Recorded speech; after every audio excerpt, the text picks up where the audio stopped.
हैन नदी के किनारे जिनसू अपनी जिंदगी खत्म करने वाला होता है, लेकिन छलांग लगाने से पहले वह सोचता है कि आखिर उसकी जिंदगी यहाँ तक कैसे पहुंच गई। जिनसू का एक दोस्त उसे एक ऐसे निवेश के बारे में बताता है जिसमें बहुत अच्छा मुनाफा मिलने वाला था। दोस्त की बातों पर भरोसा करके जिनसू ने लोन लिया और उस निवेश में पैसे लगा दिए, लेकिन कुछ समय बाद उसका दोस्त गायब हो गया। वह जिनसू के किसी मैसेज का जवाब नहीं देता। काफी समय बाद दोस्त का मैसेज आता है। वह माफी मांगता है और कहता है कि वह पैसे वापस नहीं कर सकता। जिनसू सिर्फ एक किराने की दुकान पर काम करता था। उसके पास इतना पैसा नहीं था कि वह लोन चुका सके, इसलिए उसने अलग अलग तरह की नौकरियां करना शुरू कर दिया, लेकिन उसकी किस्मत खराब थी। उसे कोई अच्छी नौकरी नहीं मिली और वह सिर्फ छोटी मोटी नौकरियां ही कर पाता था जिनसे बहुत कम पैसे मिलते थे। आखिरकार लोन देने वाले लोग उसके घर तक पहुंच गए और उससे पैसे मांगने। डरकर जिनसू वहां से भाग गया। भागते भागते वह एक ऐसी जगह पहुंच गया जहां लोग फिल्म की शूटिंग देख रहे थे। वह भीड़ में मिल गया और किसी तरह उन लोगों से पीछा छुड़ा लिया। अब वह हैन नदी के पास खड़ा होकर अपनी जिंदगी खत्म करने वाला। तभी उसके फोन पर कुछ अजीब मैसेज आते हैं। उसके बैंक अकाउंट में अचानक बहुत बड़ी रकम जमा हो जाती। बदले में उससे सिर्फ इतना कहा जाता है कि उसे एक गाड़ी में बैठना हो। कुछ देर बाद एक लिमोजिन उसके सामने आकर रुकती है। जिनसू उसमें बैठ जाता है। वह ड्राइवर से कई सवाल करता है, लेकिन कोई भी उसके सवालों का जवाब नहीं देता। कुछ मिनट बाद उसे एक थिएटर के सामने उतार दिया जाता है। अंदर उसे एक टेबल दिखाई देती है। टेबल पर काफी पैसे, एक लाल लिफाफा और कुछ नंबर वाले कार्ड रखे होते हैं। जिनसू लाल लिफाफा खोलता है। उसमें एक नोट होता है जिसमें पूरी स्थिति समझाई गई होती है। असल में जिनसू अब आर्ट शो नाम के एक खतरनाक खेल का हिस्सा बन चुका। इस शो में खिलाड़ी अपना समय पैसों के बदले खर्च करते। खाना और रहने की जगह मुफ्त होती है और जैसे जैसे समय गुजरता है उनके अकाउंट में पैसा बढ़ता जाता है। लेकिन एक बड़ा नियम है, शो तभी खत्म होगा जब दिया गया पूरा समय खत्म हो जाए या कोई खिलाड़ी मर जाए। अगर जिनसू इस खेल में हिस्सा नहीं लेना चाहता तो टेबल पर रखे पैसे लेकर टैक्सी से वापस जा सकता है, लेकिन अगर वह खेलना चाहता है तो उसे एक नंबर चुनना होगा। जिनसू अपने फोन पर आए उन मैसेज को फिर देखता है जिनमें उसे उसके कर्ज की याद दिलाई। आखिरकार वह नंबर 3 चुन लेता है और पर्दे के पीछे बने रास्ते से अंदर चला जाता। दरवाजा बंद होते ही जिनसू एक बेहद आलीशान जगह पर पहुंचता है। वहां एक बड़ी घड़ी लगी है जो शुरुआत में 24 घंटे दिखा रही होती। आसपास 8 मंजिलों तक जाने वाली सीढ़ियां हैं। जिनसू समझ जाता है कि उसे तीसरी मंजिल पर जाना। वह अपने कार्ड से तीसरे कमरे का लॉक खोलता है, लेकिन अंदर जाकर वह निराश हो। कमरा बिल्कुल खाली है। एक नकली खिड़की लगी है जो असल में एक स्क्रीन है। चारों तरफ कैमरे लगे हैं और एक सामान डालने वाला बड़ा च्यूट है। च्यूट के अंदर उसे एक यूनिफॉर्म और एक नियमों की किताब मिलती। नियम के अनुसार सभी खिलाड़ियों को यूनिफॉर्म पहननी होगी और अपने सभी निजी सामान च्यूट में डालने होंगे। वे अपना कमाया हुआ पैसा एक स्कोर बोर्ड पर देख सकते। खाना और रहने की जगह मुफ्त है, लेकिन अगर उन्हें कोई दूसरी चीज चाहिए तो उन्हें इंटरकॉम से ऑर्डर करना होगा और उसका पैसा उनकी कमाई से काट लिया। जो चीजें कमरे के बाहर इस्तेमाल होनी है उन्हें मुख्य चौक से खरीदना होगा। एक और महत्वपूर्ण नियम है, रात 12 बजे से सुबह 8 बजे तक सभी खिलाड़ियों को अपने कमरे में रहना होगा और कैमरों को किसी भी तरह ढकना मना है। अगर कोई नियम तोड़ता है तो उसकी कमाई का आधा हिस्सा काट लिया जाए। शो रात 12 बजे शुरू होना था और जिनसू के पास सिर्फ 1 मिनट बचा था। वह जल्दी से यूनिफॉर्म पहनता है। लाइट्स चमकती हैं और शो शुरू हो जाता है। उसका स्कोरबोर्ड बताता है कि उसने पहले ही 30,000 कमाए हैं। कुछ ही देर में रकम 60,000 और फिर 90,000 हो जाती। जिनसू लगातार स्क्रीन को देखकर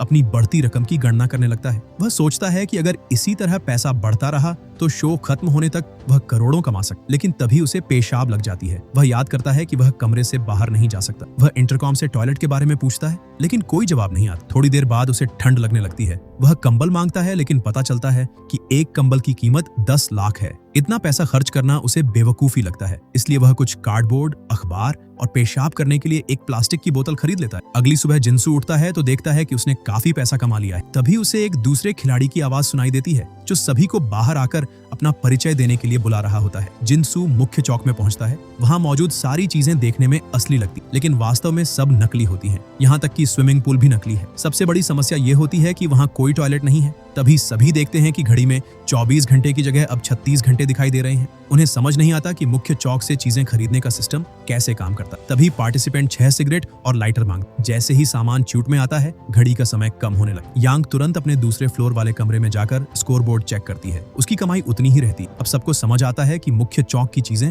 पैसों से नहीं बल्कि शो के समय से खरीदी जा रही हैं। अगर वे बहुत ज्यादा सामान खरीदेंगे तो शो जल्दी खत्म हो जाएगा, इसलिए सभी जरूरी चीजों की लिस्ट बनाते। आखिर में वे 8 प्लास्टिक की बाल्टियां, टॉयलेट पेपर, सैनिटरी पैड, कूड़े के बैग और सिगरेट खरीदते हैं। हर कोई बाल्टी लेकर अपने कमरे में भागता है ताकि टॉयलेट की समस्या हल हो सके। कुछ समय बाद ज्यादातर लोगों को भूख लगने लगती है। तभी 8वें फ्लोर की सारा हैरान होकर बताती है कि उसे पहले ही 12 खाने के पैकेट मिल चुके हैं। तब सबको पता चलता है कि खाना सबसे ऊपर वाले फ्लोर पर पहुंचाया जाता। क्योंकि खिलाड़ी खाने का सामान अपने कमरे से बाहर नहीं ले जा सकते, उन्हें उसे च्यूट के जरिए नीचे भेजना। सभी सारा के कमरे में जाते हैं। वहां पहुंचकर वे हैरान रह जाते। सारा का कमरा बेहद आलीशान है और उसमें बहुत सारी महंगी चीजें होती हैं। असल में उसका पैसा सबसे तेज बढ़ रहा था। सभी अपनी अपनी कमाई की रफ्तार बताते हैं और उन्हें समझ आता है कि जितना नीचे का फ्लोर होगा उतनी कम कमाई होगी। यानी 8वें फ्लोर वाला सबसे ज्यादा कमाता और पहले फ्लोर वाला सबसे कम। अब एक फ्लैशबैक दिखाया जाता है। जब सारा थिएटर में पहुंची थी, उसने बहुत महंगी ड्रेस पहन रखी थी। अंदर आते समय उसने अपनी कॉफी कालीन पर गिरा दी थी। उसने बिना ज्यादा सोचे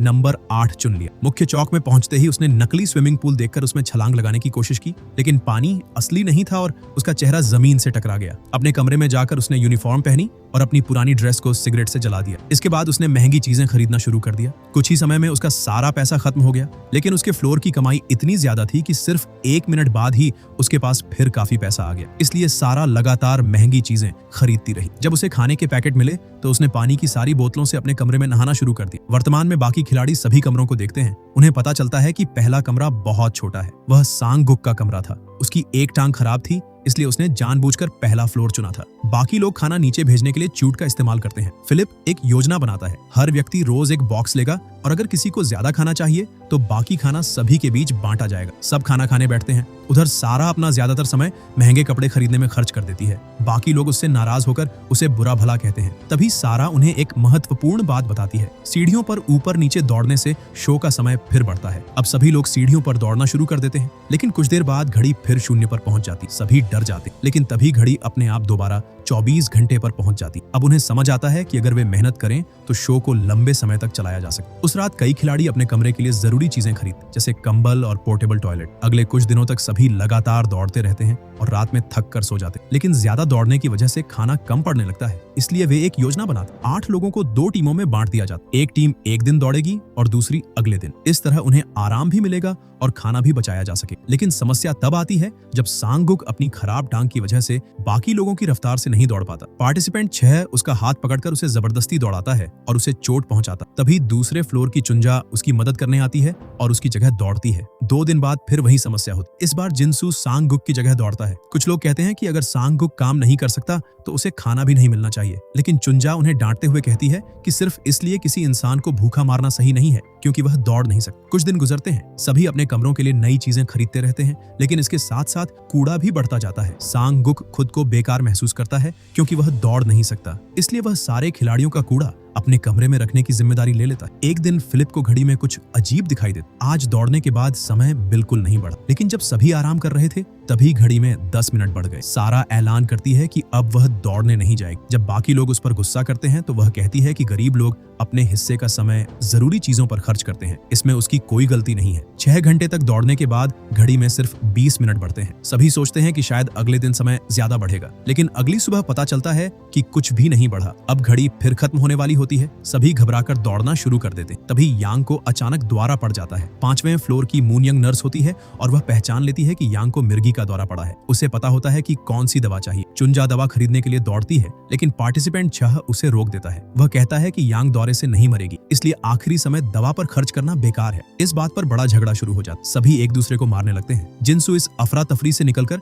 इंटरकॉम तक पहुंचता है और जल्दी से दवा ऑर्डर करता है। तभी सारा घड़ी की तरफ देखकर हंसने लगती है। घड़ी में अब 40 घंटे हो चुके होते हैं। दवा चूट से बाहर आती है। तभी सभी कैमरों की तरफ देखते हैं और उन्हें असली सच्चाई समझ आती। शो को उनकी मेहनत से ज्यादा उनका झगड़ा और हिंसा पसंद। उनकी लड़ाई ही दर्शकों के लिए मनोरंजन थी। इसी वजह से उन्हें अतिरिक्त समय मिला। इसके बाद फिलिप की फ्लैशबैक कहानी दिखाई जाती। जब वह शो में आया था उसने नंबर 7 बहुत सोच समझकर चुना। अपने कमरे में पहुंचते ही उसने पैसों का हिसाब लगाया और एक टेबल, पेन और कागज खरीदे। वह शो के नियमों को समझने के लिए लगातार नोट्स बनाता रहा। वर्तमान में सभी समझ जाते हैं कि शो कैसे काम करता है। शुरुआत में दर्शकों को उनका सिस्टम समझना और लगातार दौड़ना मजेदार लगा था, लेकिन कुछ दिनों बाद यह सब बोरिंग हो गया, इसीलिए उन्हें समय मिलना बंद हो गया। जिनसू अपने कमरे में खाना खाते हुए ASMR जैसा वीडियो बनाने की कोशिश करता है, लेकिन उससे भी कोई फायदा नहीं होता। अब सभी मिलकर सोचते हैं कि क्या किया जाए। आखिर में वे टैलेंट शो करने का फैसला करते हैं। हर व्यक्ति अपना अलग टैलेंट दिखाएगा और वे देखेंगे कि दर्शकों को किस चीज से सबसे ज्यादा मनोरंजन मिलता है। सबसे पहले फिलिप आता है। वह अपनी नाक से रिकॉर्डर बजाता है और बेहद अजीब लेकिन शानदार प्रदर्शन करता है। उन्हें इसके बदले 24 घंटे मिल जाते। अब सभी तय करते हैं कि अगले दिन पूरा टैलेंट शो किया जाए। वे यह भी तय करते हैं कि वे कितने समय तक शो में रहना चाहते, क्योंकि सांग-गुक सबसे कम पैसा कमाता है, इसलिए उसे लक्ष्य चुनने दिया जाता है। वह बताता है कि उसे 1 अरब चाहिए। इसका मतलब है कि उन्हें लगभग 75 दिन तक शो चलाना होगा। अगले दिन के प्रदर्शन के लिए सभी जरूरी सामान खरीद ले, लेकिन जिनसू परेशान है। उसे लगता है कि उसके अंदर कोई टैलेंट ही नहीं है। उसे समझ नहीं आता कि वह क्या करेगा। अगले दिन टैलेंट शो शुरू होता है। मून यंग गाना गाती है और उन्हें 10 घंटे मिलते हैं। पार्टिसिपेंट 6 ईंटें तोड़ता है और 15 घंटे मिलते हैं। चुंजा भी ईंटें तोड़ती है और साथ में ऊंची किक मारती है। उसे 17 घंटे मिलते हैं, लेकिन उसकी कलाई में लगी पुरानी चोट और खराब हो जाती। यांग योडलिंग करती है, लेकिन उसे सिर्फ 2 घंटे मिलते हैं। जिनसू एक मजेदार डांस करता है और सिर्फ 18 मिनट कमा पाता है। इसके बाद सांगुक जोकर बनकर शानदार प्रदर्शन करता है। उसे 30 घंटे मिलते हैं। अब सारा की बारी आती है। वह कहती है कि उसका टैलेंट है सेक्सुअल एक्ट करना। पार्टिसिपेंट 6 उसका पार्टनर बनने के लिए तैयार हो जाता। इस प्रदर्शन से उन्हें 69 घंटे मिलते हैं। अगली सुबह सांगुक कहता है कि अब कोई दौड़ नहीं रहा, इसलिए उसके कमरे में जमा कूड़े की समस्या सुलझानी चाहिए। काफी बहस के बाद तय होता है कि अब वोटिंग होगी और जिस खिलाड़ी के कमरे को सबसे ज्यादा वोट मिलेंगे उसे कूड़ा रखना पड़ेगा। उन्हें सोचने के लिए पूरा दिन मिलता है। इस दौरान सभी एक दूसरे से चोरी छिपे बात करके वोट खरीदने की कोशिश करते हैं। अगले दिन वे कागज पर गुप्त वोटिंग करते हैं। जिनसू और सारा को 3-3 वोट मिलते हैं। एक वोट खाली निकलता है। आखिरी वोट खोला जाता है और उसमें सारा का नाम होता है। सारा पहले तो बात मानने का नाटक करती है, लेकिन बाद में वह अपने कमरे का दरवाजा बंद कर लेती है और किसी को अंदर नहीं आने देती। अगले दिन वह बाकी लोगों को खाना भी नहीं भेजती। फिर यांग की फ्लैशबैक कहानी दिखाई जाती है। जब यांग शो में आई थी तो वह नंबर चुनने को लेकर बहुत उलझन में थी। पहले उसने नंबर 8 उठाया, लेकिन बाद में उसे बदलकर नंबर 4 कर दिया। उसने सबसे सस्ता बिस्तर और कुछ पोस्ट-इट नोट्स खरीदे थे। इन नोट्स पर उसने खुद को मोटिवेट करने वाले संदेश लिखे और कमरे की दीवार पर लगा दी। वर्तमान में बाकी खिलाड़ी भूख से परेशान हैं। सारा से खाना भेजने की विनती भी काम नहीं करती। मून यंग भूख के कारण हेलुसिनेट करने लगती है। आखिर में जिनसू और यांग यह जिम्मेदारी लेते हैं कि वे कूड़ा अपने पास रखेंगे, क्योंकि टैलेंट शो में उन्होंने सबसे खराब प्रदर्शन किया था। फिलिप सारा को नई व्यवस्था के बारे में बताता है। सारा खाना भेजने के लिए तैयार हो जाती है, लेकिन बदले में वह साझा समय से ढेर सारे नए कपड़े खरीदती। कुछ समय बाद सारा एक नया खेल खेलने का सुझाव देती है, किंग गेम। 8 गेंदों में 7 पर नंबर लिखे जाते हैं और 1 पर के। जिसे के मिलता है वह उस राउंड का राजा बन जाता है। राजा किसी भी नंबर वाले खिलाड़ी को कोई काम करने के लिए कह सकता है। पहली बार मून यंग को के मिलता है। वह पार्टिसिपेंट चाह और फिलिप को हाथ पकड़ने के लिए कहती है। फिर यांग राजा बनती है और सांगुक तथा मून यंग को एक छोटा सा किस करने के लिए कहती है, लेकिन अभी तक उन्हें सिर्फ 90 मिनट मिले हैं, इसलिए उन्हें कुछ ज्यादा मनोरंजक करना पड़ता है। जब सारा राजा बनती है तो वह चुंजा को जिनसू को फ्रेंच किस करने के लिए कहती है। चुंजा मना कर देती है। तब सारा कहती है कि वह पार्टिसिपेंट 6 से लड़ाई करे। लड़ाई शुरू होती है। चुंजा साफ तौर पर ज्यादा ताकतवर होती है और बार बार 6 को हरा देती है, लेकिन टैलेंट शो में लगी उसकी कलाई की चोट फिर दर्द करने लगती है। 6 इसी मौके का फायदा उठाकर उसे नीचे गिरा देता है और बेरहमी से पीटने लगता है। वह चुंजा को मारने वाला होता है, लेकिन बाकी लोग बीच में आकर उसे रोकते हैं। इस हिंसा से उन्हें 50 घंटे मिलते। इसके बाद सभी चर्चा करते हैं कि आगे क्या किया जाए। कुछ लोगों को डर होता है कि ये खेल कभी भी किसी की जान ले सकता। यांग एक नया नियम सुझाती है। अगर कोई व्यक्ति किसी डैर को करने से मना करता है तो उसे बिजली का झटका दिया। अगले दिन खेल फिर शुरू होता। चुंजा घायल होने के बावजूद इसमें शामिल हो। सारा फिर राजा बन। वह जिनसू से कहती है कि वह मून यंग के कपड़ों के अंदर हाथ डालकर उसे छुए। जिनसू देख लेता है कि मून यंग असहज है, इसलिए वह डेयर करने से मना कर देता है और खुद को बिजली का झटका लगा। जिनसू बेहोश हो जाता है और उसके कपड़े भी गीले हो जाते। बाकी लोग डर जाते हैं, लेकिन जब देखते हैं कि इसके बदले उन्हें 60 घंटे मिले हैं तो वे मान लेते हैं कि यही खेल का हिस्सा। अगले दिन यांग सिक्का उछालने का खेल बनाती है। पार्टिसिपेंट 6 और चुंजा को अंदाजा लगाना होता है कि सिक्के पर कौन सी साइड आए। 6 सही अनुमान लगाता है, लेकिन चुंजा गलत हो जाती। उसे बिजली का झटका दिया जाता है और उसके कपड़े भी गीले हो जाते। इसके बदले उन्हें 48 घंटे मिलते हैं। अगले दिन शो को शुरू हुए 1 महीना पूरा हो जाता है। सारा फिर राजा बनती है। वह चुंजा और जिनसू को एक दूसरे को थप्पड़ मारने का आदेश देती। जब तक कोई एक हार न मान ले, खेल चलता रहेगा। चुंजा बहुत ताकतवर है, इसलिए जिनसू जल्दी हार मान लेता है और फिर से बिजली का झटका लेता। शाम को सांगुक चुंजा और जिनसू को अपने कमरे में बुलाता। वह उन्हें बताता है कि खेल में कुछ गड़बड़ है। उसे लगता है कि ऊपर के फ्लोर वाले नीचे वालों के खिलाफ है। उसने देखा था कि यांग सिक्का उछालते समय उसे हाथ से ढककर नतीजा बदल रही थी। वे फिलिप को बताते हैं। फिलिप उन्हें सलाह देता है कि अभी किसी को कुछ न बताएं और पहले पक्का सबूत हासिल। कुछ समय बाद फिलिप यांग को गेंदों के साथ छेड़छाड़ करते पकड़ लेता है। वह के वाली गेंद पर एसीटोन लगा रही थी, जिससे वह चिपचिपी हो गई थी और हर बार आसानी से उसके हाथ में आ। फिलिप उसे चेतावनी देता है कि कुछ लोगों को उस पर शक हो चुका है, इसलिए अगर वह मुसीबत से बचना चाहती है तो उसे सावधान रहना होगा। अगले दिन सभी हैरान रह जाते जब सांगुक को के मिल जाता है। वह यांग को 2 खिलाड़ियों के लिए सिक्का उछालने को कहता है और उसे सिक्का ढकने से मना करता है। सारा गलत अनुमान लगाती है। फिलिप उसे बिजली का का झटका देने वाला होता है, लेकिन पार्टिसिपेंट 6 फिलिप को धक्का देकर गिरा देता है और खुद सारा को झटका देता। वह कहता है कि दर्शकों को प्लॉट ट्विस्ट पसंद है। अब पार्टिसिपेंट 6 की फ्लैशबैक कहानी दिखाई जाती। जब वह शो में आया था तब वह खाना खा रहा था और उसे इस बात की कोई परवाह नहीं थी कि केचप चारों तरफ फैल गया है। उसने बिना सोचे एक कार्ड चुन लिया। अपने कमरे में जाकर वह कैमरों के सामने आराम से कपड़े उतार देता है। पहली रात उसने सिर्फ एक तकिया खरीदा। वर्तमान में फिलिप की आंख खुलती है तो वह सारा के कमरे में होता है। 6 उसे समझाता है कि दुनिया जैसी चल रही है वैसी ही ठीक है। वह कहता है कि फिलिप बहुत होशियार है, इसलिए उसे गरीब लोगों का साथ देने की जगह ऊपर वाले खिलाड़ियों के साथ मिल जाना चाहिए। फिलिप के पास कोई विकल्प नहीं होता। उसे यह भी पता चलता है कि 6 के पास अब पहले से ज्यादा शक्तिशाली टेजर है। इसके बाद 6 मुख्य चौक के इंटरकॉम पर एक पिंजरा लगा देता और नीचे के फ्लोर के सभी इंटरकॉम तोड़ देता। फिर ऊपर वाले खिलाड़ी ऐलान करते हैं कि अब सिर्फ नीचे वाले खिलाड़ी काम करेंगे। अगर वे काम नहीं करेंगे तो उन्हें खाना नहीं मिलेगा। अगर वे ऊपर वालों द्वारा दिए गए खेलों से पर्याप्त समय कमाते हैं तो उन्हें सिक्के मिलेंगे। एक सिक्का बराबर 3 घंटे। जब चुंजा विरोध करती है तो 6 उसे शक्तिशाली टेजर की धमकी देता है। सांगुक हमला करने की कोशिश करता है। 6 उसे लात मारकर गिरा देता है और जब चुंजा उसकी मदद करने आती है तो उसे भी बिजली का झटका देता। फिर 6 सांगुक की खराब टांग पर पैर रख देता। इससे उन्हें काफी ज्यादा समय मिलता। अब फिलिप एक नई रणनीति बनाता। वे अलग अलग गेंदों पर लिखेंगे। हर दिन नीचे वालों में से कोई एक गेंद उठाएगा और उसी के अनुसार खेल होगा। हर गेम में एक विजेता होगा और हारने वालों को सजा मिले। जिनसू गेंद उठाता है। आज का गेम है हाइड एंड सीक, लेकिन इसमें एक खतरनाक नियम। हर खिलाड़ी के शरीर के किसी हिस्से को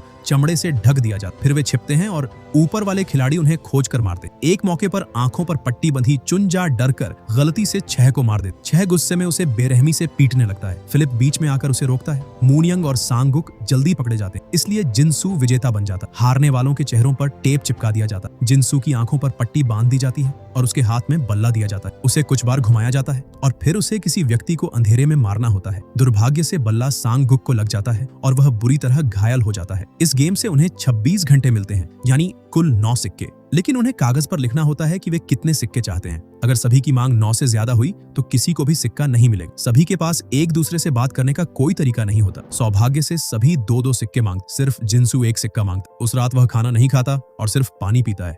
अगले दिन गेम होता है 20 क्वेश्चन। सारा मन में एक चीज सोचती है और नीचे वाले खिलाड़ी उसे सिर्फ 20 सवाल पूछकर पहचानने की कोशिश करते हैं। उन्हें लगता है कि अगर चुंजा को बल्ला मिल गया तो वह विद्रोह कर सकते, इसलिए बाकी 3 लोग जानबूझकर गलत जवाब देते ताकि चुंजा जीत। लेकिन उसकी आंखों पर पट्टी होने की वजह से वह गलती से मूनयंग को मार दे। आज सभी की मांगी हुई रकम मिलाकर 10 सिक्के हो जाते। क्योंकि कुल 9 सिक्के ही उपलब्ध थे, किसी को कुछ नहीं मिलता। फिलिप कहता है कि जो खिलाड़ी सबसे पहले गेम छोड़ देगा उसे एक सिक्का मिलेगा, लेकिन कोई भी नहीं जाता। तब पार्टिसिपेंट 6-10 सिक्कों की पेशकश करता है। मूनयंग यह ऑफर स्वीकार कर लेती है। वह कहती है कि उसे डायबिटीज है और उसे खाना चाहिए। कुछ दिनों तक ऐसे ही खतरनाक खेल चलते रहते। जिनसू खाना लगभग छोड़ देता है। एक रात वह इतना भूखा होता है कि उसे हेलुसिनेशन होने लगती है। उसे लगता है कि ऊपर वाले खिलाड़ी उसकी खिड़की पर आकर उसका मजाक उड़ा रहे हैं। कुछ समय बाद सांगुक किसी तरह एक नोट चुंजा और जिनसू की जेब में छिपा देते। उसकी योजना होती है कि च्यूट के जरिए नीचे जाकर सभी मिलेंगे। च्यूट इतना बड़ा था कि उसमें एक आदमी भी घुस सकता था। अगले दिन फिलिप जिनसू को धीरे से बताता है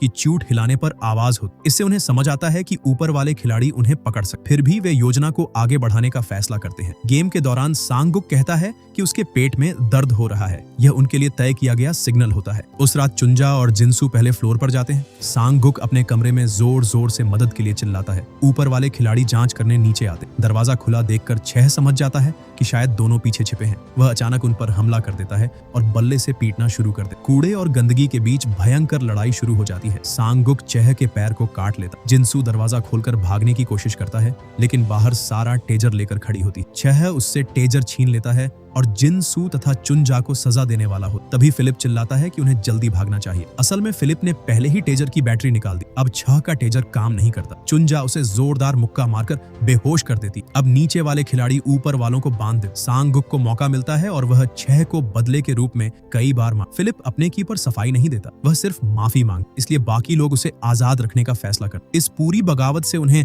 बहुत सारा अतिरिक्त समय भी मिलता है। अब वे ऊपर वाले खिलाड़ियों को उनके कमरों में बंद कर देते। 8वां फ्लोर एक सामूहिक कमरे में बदल दिया जाता है। चूंकि वे खाना और ड्रिंक ऑर्डर नहीं कर सकते, इसलिए वे एक केमिस्ट्री सेट खरीद और खुद शराब बनाने की कोशिश करते। उस रात सभी आग के आसपास बैठते। वे कल्पना करते हैं कि वे किसी अच्छे रेस्टोरेंट में बैठे हैं और अच्छा खाना खा रहे हैं। चुंजा कहती है कि शो अब बहुत ज्यादा खतरनाक हो चुका है और इसे जल्दी खत्म कर देना। वह कहती है कि सांगुक को अपनी बेटी के लिए जितने पैसे चाहिए वह अपनी कमाई से देने के लिए तैयार है। सभी उसकी बात मान लेते। अब वे आराम करने लगते हैं। वे अच्छा खाना खाते हैं और ऊपर वाले कैद खिलाड़ियों को भी खाना देते हैं। उनके हाथ पैर बंधे होते हैं और उन्हें डायपर पहनाया गया होता है। जब सिर्फ 9 घंटे बचे होते हैं तो सभी एक दूसरे को अलविदा कहते हैं और जिंदगी में आगे बढ़ने की शुभकामनाएं देते हैं। लेकिन तभी रात के बीच में घड़ी अचानक 45 घंटे दिखाने लगती है। सब हैरान हो जाते हैं, उन्होंने तो कोई मनोरंजन किया ही नहीं था। अगली सुबह घड़ी 52 घंटे दिखाती है। तभी यांग की चीख सुनाई देती है। सभी उसके कमरे में पहुंचते हैं। उसके मुंह से एक दांत निकाल दिया गया। जिनसू को 6 पर शक होता है। वह 6 के कमरे में जाता है और उसका जूता उतारता। उसके सारे पैर के नाखून गायब हो। चुनजा 6 से पूछती है कि उसने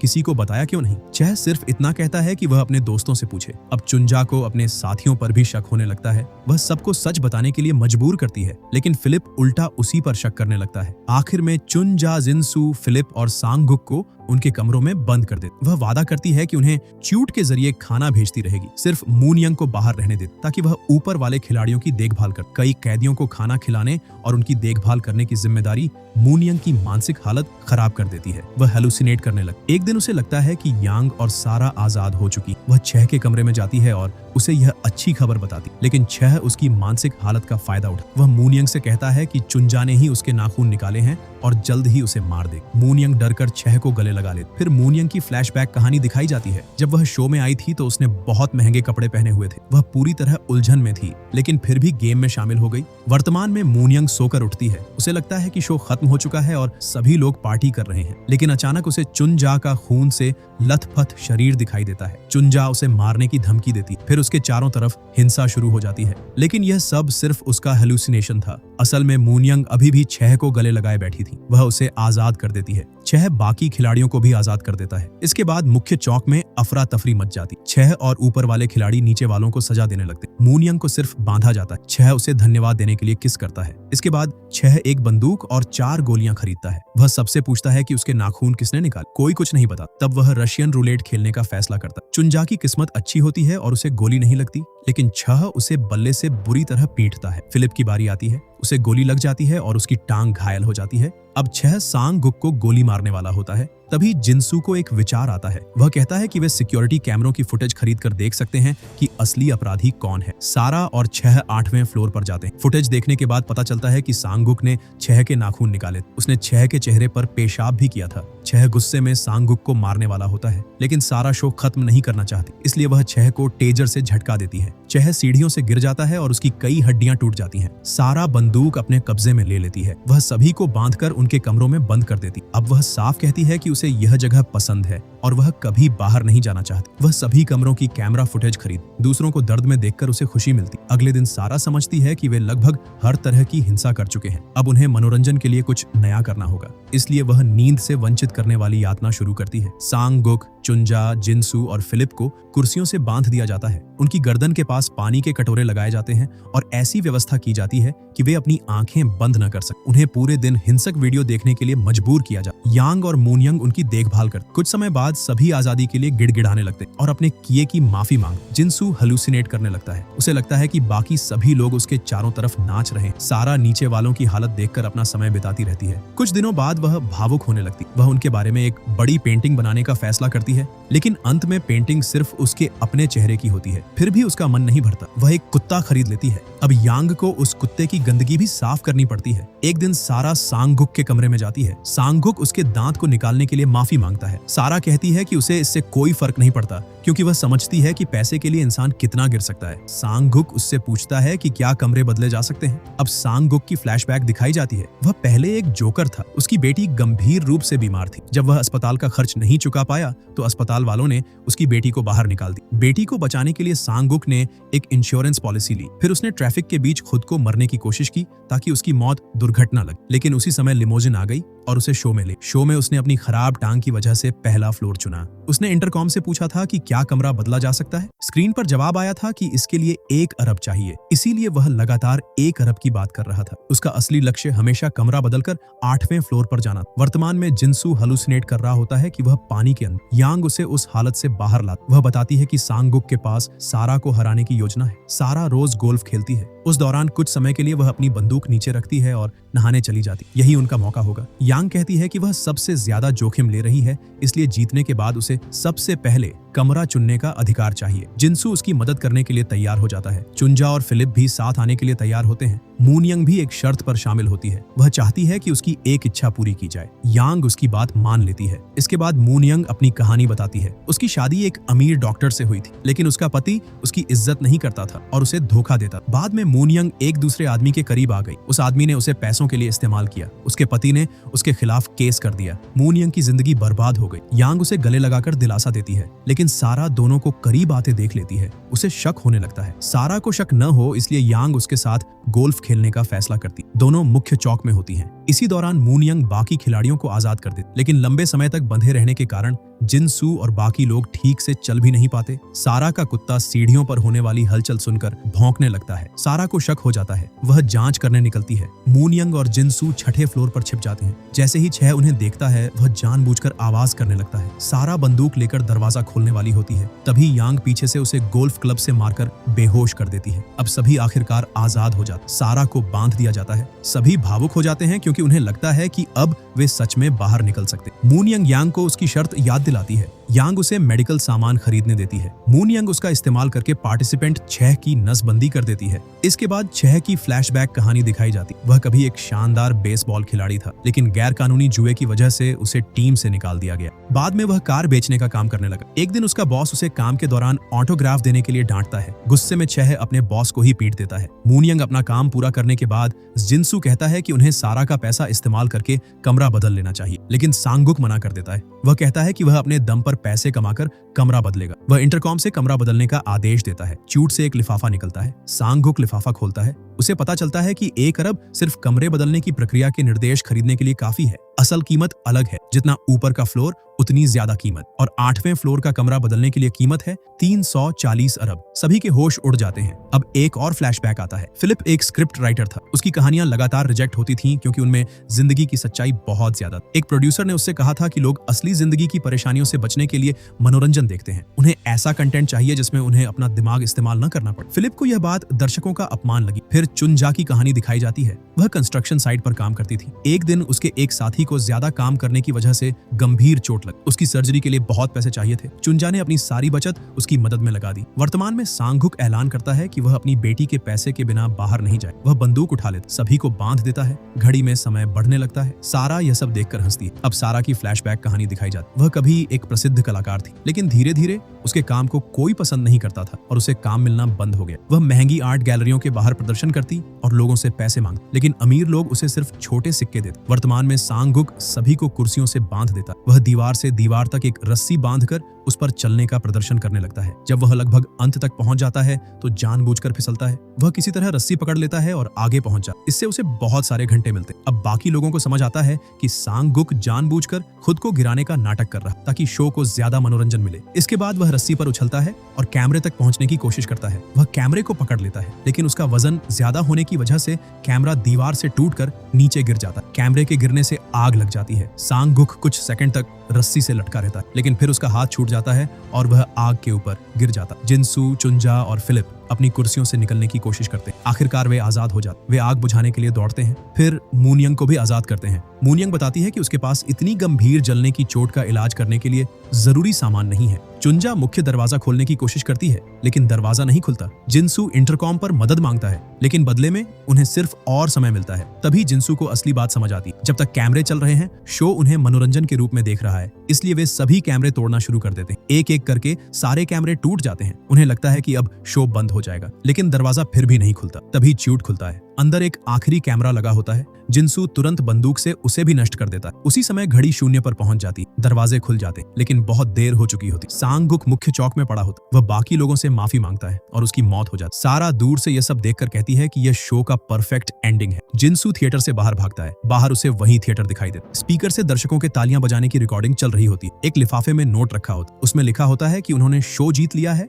और उनका पैसा जल्द ही उनके बैंक अकाउंट में पहुंच जाएगा। बड़ी स्क्रीन पर लिखा आता है दी एंड। इसके बाद सभी खिलाड़ी बाहर निकलते हैं। उन्हें पता चलता है कि वे लगभग 2.5 महीने तक शो के अंदर रहे थे। चुनजा भी अपनी जिंदगी खत्म करने की कोशिश करती है, लेकिन जिस रस्सी का उसने इस्तेमाल किया था वह टूट जाती है और वह बच जाती। जिनसू कई दिनों तक सोता रहता है और उसे लगातार बुरे सपने आते। बाकी सभी के बैंक अकाउंट में उनकी कमाई पहुंच जाती है, लेकिन जिनसू को सिर्फ आधी रकम मिलती है क्योंकि उसने शो के कैमरे तोड़ दिए। जिनसू को सांगुक की मौत का बहुत दुख होता है। वह उसके लिए अंतिम संस्कार करता है। सड़कों पर बड़े बड़े पोस्टर लगाकर वह बाकी खिलाड़ियों को बुलाता है। चुनजा, यांग और मून यंग वहां आती। पार्टिसिपेंट 6 खुद नहीं आता, सिर्फ एक फूलों की माला भेजता है। जिनसू महिलाओं को बताता है कि वह सांगुक के परिवार से मिलने गया था, लेकिन फिलिप उससे पहले ही वहां पहुंच चुका था। फिलिप ने सांगुक के परिवार को पैसे दिए और उनसे कहा कि सांगुक विदेश में काम कर रहा है। चुनजा बताती है कि उसने भी यही करने की कोशिश की थी, लेकिन वह सांगुक के परिवार को ढूंढ नहीं पाई। मूनयंग बाकी लोगों को सारा के बारे में बताती है। सारा ने एक आर्ट गैलरी में तोड़फोड़ की थी और उसे गिरफ्तार करके जेल भेज दिया गया। अंतिम संस्कार के बाद सभी अपनी अपनी सामान्य जिंदगी में लौटने की कोशिश करते हैं। जिनसू भी अपनी जिंदगी दोबारा शुरू करने की कोशिश करता है। वहीं दूसरी तरफ फिलिप आखिरकार अपनी एक स्क्रिप्ट बेचने में सफल हो जाता है। उस स्क्रिप्ट का नाम होता है दी आर्ट शो, यानी जो कुछ उन्होंने उस खतरनाक शो के अंदर झेला था, फिलिप अब उसी अनुभव को एक कहानी में बदल देता है और इसी तरह आर्ट शो की कहानी खत्म हो जाती है।